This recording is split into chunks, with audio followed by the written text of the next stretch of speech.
面对着美国关税冲击，总统赖清德今仔日是去到新北产业园区和业者来座谈。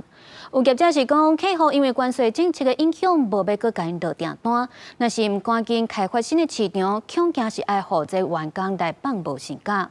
嘛有人呼吁政府，敢会当先卖起电钱，帮助这个产业会当先渡过这个难关。为美国宣布对顶关税，台湾未少产业大受冲击。为了解产业的心声，总统赖清德亲自去新北产业园区听业者的心声。面临整个的景气还有关税的问题，那成本已经够重了哈，是不是电价动涨？现在关税谈判的话，变动对我们的影响比较大啊。如果说关税能尽快的谈定，那这样的话，企业比较好，容易因应了。转到其他国家也不那么容易啦，所以我们现在就是说，尽可能请我们的业务开发有没有新的国家哈，有新的客源这样子啊，不然就是可能慢慢的就要没工作做就要放无薪假啦。业者拢呼吁目前敢若希望政府应透过谈判降低关税冲击。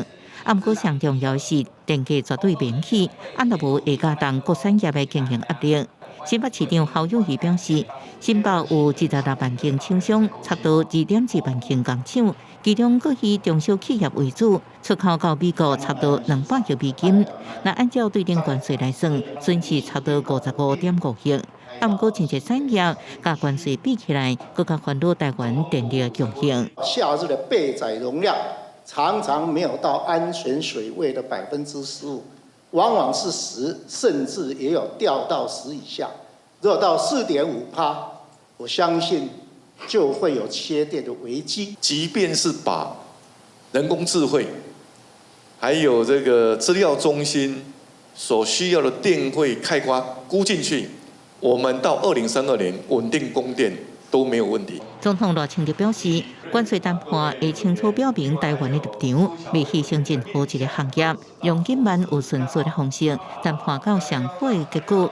希望台湾产业应将危机化作转机，搁到商机，搁一摆创造台湾经济成绩。公视新闻采访报道。